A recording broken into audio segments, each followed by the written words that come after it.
Hello students, let's see this question. आपको assertion दिया है एंड रीजन दिया है। करेक्ट ऑप्शन आपको क्या करना है, यहाँ से चूज करना है। ठीक है।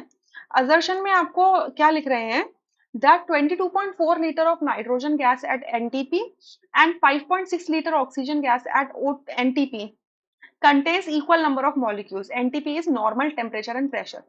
ठीक है। एंड रीजन में कह रहे हैं under similar conditions of temperature and pressure equal volumes of all gases contain equal number of molecules. So ये स्टेटमेंट जो सॉरी ये जो रीजन है ये बिल्कुल ट्रू है, और ये जो रीजन है एक्चुअल में क्या है, एवोगैड्रोस लॉ है। ठीक है, ये एवोगैड्रोस लॉ है। एवोगैड्रोस लॉ क्या कहता है, that at constant temperature and pressure volume is directly proportional to number of molecules. ठीक है।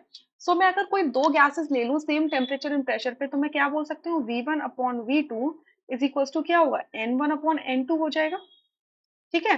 अब कह रहे हैं कि अगर आपने सिमिलर कंडीशंस ली हैं, ठीक है, तो equal volume of all gases, मतलब V1 और V2 इक्वल है।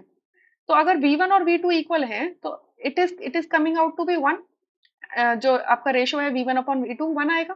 तो N1 अपॉन N2 क्या हो जाएगा, N इक्वल्स टू 1 होगा, जिससे हम क्या बोल सकते हैं, N1 is equals to N2 बोल सकते हैं। सो आप क्या देख रहे हो कि अगर सिमिलर कंडीशंस पे वॉल्यूम ऑफ गैसेस इक्वल है तो नंबर ऑफ मॉलिक्यूल्स भी इक्वल आ रहे हैं, ट्रू। अब अगर आप असर्शन को देखोगे तो ये जो दो गैसेस ले रखी है हमने एट एनटीपी, दोनों ही क्या एनटीपी पे सिमिलर कंडीशंस पे है, बट इसका वॉल्यूम कितना है, ये V1 है जो 22.4 लीटर है, ये कितना वॉल्यूम है, V2 है जो 5.6 है। दोनों वॉल्यूम्स क्या है, V1 is not equals to V2।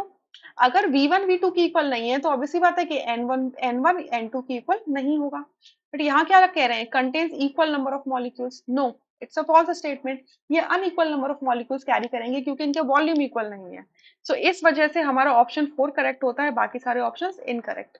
I hope you understood. Thank you.